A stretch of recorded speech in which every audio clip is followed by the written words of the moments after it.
என்னாகமம் 31ஆம் அதிகாரம். கர்த்தர் மோசேயை நோக்கி, இஸ்ரவேல் புத்திரர் நிமித்தம் மீதியானிரிடத்தில் பழி வாங்குவாயாக, அதன் பின்பு உன் ஜனத்தாரிடத்தில் சேர்க்கப்படுவாய் என்றார். அப்பொழுது மோசே ஜனங்களை நோக்கி, கர்த்தர் நிமித்தம் மீதியானியரிடத்தில் பழிவாங்கும் பொருட்டு உங்களில் அவர்கள் மேல் யுத்தத்திற்கு போகத்தக்கதாக மனிதரை பிரித்தெடுங்கள். இஸ்ரவேலுடைய எல்லா கோத்திரங்களிலும் ஒவ்வொரு கோத்திரத்தில் 1000 பேரை யுத்தத்திற்கு அனுப்ப வேண்டும் என்றான். அப்படியே இஸ்ரவேலராகிய அநேகம் ஆயிரங்களில் ஒவ்வொரு கோத்திரத்தில் 1000 பேராக 12000 பேர் யுத்த சன்னத்தராய் நிறுத்தப்பட்டார்கள். மோசே அவர்களையும் ஆசாரியனாகிய எலெயாசாரின் குமாரன் பினகாசையும் யுத்தத்திற்கு அனுப்புகையில் அவன் கையிலே பரிசுத்த தட்டுமுட்டுகளையும் தொனிக்கும் பூரிகைகளையும் கொடுத்து அனுப்பினான். கர்த்தர் மோசேக்கு கட்டளையிட்டபடியே அவர்கள் மீதியானியருடன் யுத்தம் பண்ணி புருஷர்கள் யாவரையும் கொன்று போட்டார்கள். அவர்களை கொன்று போட்டதும் அன்றி மீதியானியரின் 5 ராஜாக்களாகிய ஏவி, ரேகேம், சூர், ஊர், ரேபா என்பவர்களையும் கொன்று போட்டார்கள். பேயோரின் குமாரனாகிய பீலேயாமையும் பட்டயத்தினாலே கொன்று போட்டார்கள்.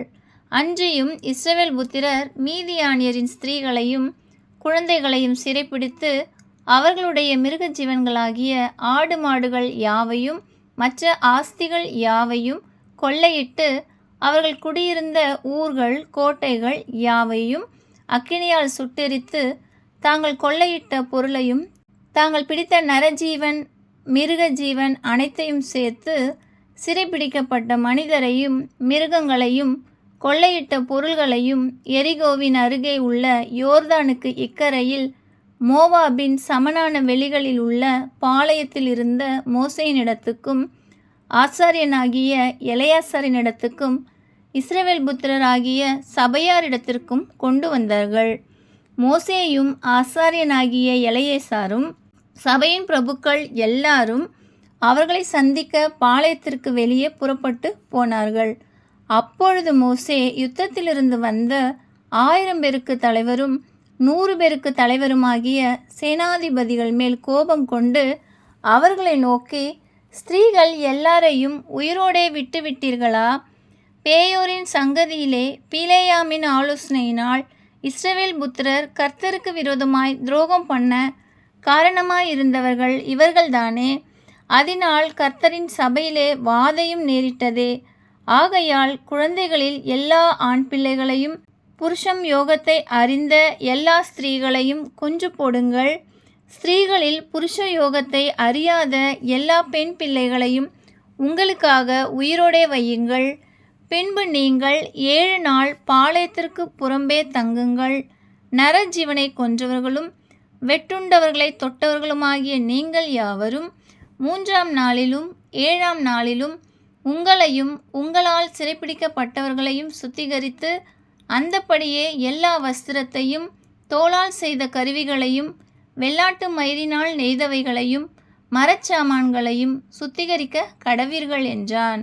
ஆசாரியனாகிய எலெயாசாரும் யுத்தத்திற்கு போய் வந்த படை வீரரை நோக்கி, கர்த்தர் மோசேக்கு கட்டளையிட்ட விதி பிரமாணம் என்னவென்றால், அக்கினிக்கு நிற்கத்தக்கவைகளாகிய பொன், வெள்ளி, வெண்கலம், இரும்பு, தகரம், ஈயம் ஆகிய இவைகளெல்லாம் சுத்தமாகும்படிக்கு அவைகளை அக்கினியிலே போட்டு எடுக்க கடவீர்கள். தீட்டு கழிக்கும் தண்ணீராலும் அவைகள் சுத்திகரிக்கப்பட வேண்டும். அக்கினிக்கு நிற்கத்தகாதவைகளையெல்லாம் தண்ணீரினால் சுத்தம் பண்ண கடவீர்கள். 7ஆம் நாளில் உங்கள் வஸ்திரங்களை துவைக்க வேண்டும். அப்பொழுது சுத்தமாயிருப்பீர்கள். பின்பு நீங்கள் பாளையத்திற்குள் வரலாம் என்றான். கர்த்தர் மோசேயை நோக்கி, பிடித்து கொண்டு வரப்பட்ட மனிதரையும் மிருகங்களையும் நீயும் ஆசாரியனாகிய எலெயாசாரும் சபையினுடைய பிதாக்களாகிய தலைவரும் தொகை பார்த்து கொள்ளையிடப்பட்டதை 2 பங்காக பங்கிட்டு யுத்தத்திற்கு படையெடுத்து போனவர்களுக்கும் சபை அனைத்திற்கும் கொடுங்கள். மேலும் யுத்தத்திற்கு போன படை வீரரிடத்தில் கர்த்தருக்காக மனிதரிலும் மாடுகளிலும் கழுதைகளிலும் ஆடுகளிலும் 500ற்கு ஒரு பிராணி விதமாக பகுதி வாங்கி அவர்களுடைய பாதி பங்கில் எடுத்து கர்த்தருக்கு ஏறெடுத்து படைக்கும் படைப்பாக ஆசாரியனாகிய எலெயாசாருக்கு கொடுக்க வேண்டும். இஸ்ரவேல் புத்திரரின் பாதி பங்கிலோ மனிதரிலும் மாடுகள், கழுதைகள், ஆடுகளாகிய சகலவித மிருகங்களிலும் 50ற்கு 1 வீதமாய் வாங்கி அவைகளை கர்த்தருடைய வாசஸ்தலத்தின் காவலை காக்கும் லேவியருக்கும் கொடுக்க வேண்டும் என்றார். கர்த்தர் மோசேக்கு கட்டளையிட்டபடியே மோசேயும் ஆசாரியனாகிய எலெயாசாரும் செய்தார்கள். படைவீரர் கொள்ளையிட்ட பொருளில் 6,75,000 ஆடுகளும் 72,000 மாடுகளும் 61,000 கழுதைகளும் மீதியாயிருந்தது. புருஷ யோகத்தை அறியாத ஸ்திரீகளில் 32,000 பேர் இருந்தார்கள். யுத்தம் செய்ய போனவர்களுக்கு கிடைத்த பாதி பங்கின் தொகையாவது ஆடுகள் 3,37,500. இந்த ஆடுகளிலே கர்த்தருக்கு பகுதியாக வந்தது 675. மாடுகள் 36,000. அவைகளில் கர்த்தருக்கு பகுதியாக வந்தது 72. கழுதைகள் 30,500. அவைகளில் கர்த்தருக்கு பகுதியாக வந்தது 61. நரஜீவன்கள் 16,000 பேர்.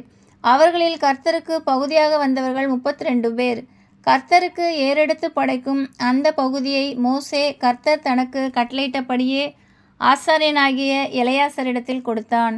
யுத்தம் பண்ணின பேர்களுக்கும் இஸ்ரவேல் புத்திரருக்கும் மோசே பாதி பாதியாக பங்கிட்டத்தின்படியே சபையாருக்கு வந்த பாதி பங்காவது ஆடுகளில் 3,37,500, மாடுகளில் 36,000, கழுதைகளில் 30,500, நரஜீவன்களில் 10,000 பேருமே. இஸ்ரவேல் புத்திரரின் பாதி பங்குக்கு வந்த இந்த நரஜீவன்களிலும் மிருகங்களிலும் மோசே 50க்கு 1 வீதமாக எடுத்து அவைகளை கர்த்தர் தனக்கு கட்டளையிட்டபடியே கர்த்தருடைய வாசஸ்தலத்தின் காவலை காக்கிற லேவியருக்கு கொடுத்தான். பின்பு 1000 பேருக்கு தலைவரும் 100 பேருக்கு தலைவருமான சேனாதிபதிகள் மோசேயினிடத்தில் வந்து, உமது ஊழியக்காரராகிய நாங்கள் எங்கள் கையின் கீழ் இருக்கிற யுத்த மனிதரை தொகை பார்த்தோம். அவர்களுக்குள்ளே ஒரு ஆளும் குறையவில்லை. ஆகையால் கர்த்தருடைய சந்நிதியில் எங்கள் ஆத்துமாக்களுக்காக பாவ நிவர்த்தி செய்யும் பொருட்டு எங்களுக்கு கிடைத்த பொற்பணிகளாகிய பாதசரங்களையும் அஸ்த கடகங்களையும் மோதிரங்களையும் காதணிகளையும் காப்புகளையும் கர்த்தருக்கு காணிக்கையாக கொண்டு வந்தோம் என்றார்கள். அப்பொழுது மோசேயும் ஆசாரியனாகிய எலெயாசாரும் சகலவித வேலைப்பாடான பணிதிகளான அந்த பொன்னாபரணங்களை அவர்களிடத்தில் வாங்கினார்கள். இப்படி 1000 பேருக்கு தலைவரானவர்களாலும் 100 பேருக்கு தலைவரானவர்களாலும் கர்த்தருக்கு ஏறெடுத்து படைக்கும் காணிக்கையாக செலுத்தப்பட்ட பொன் முழுவதும் 16,750 சேக்கல் நிறையாயிருந்தது.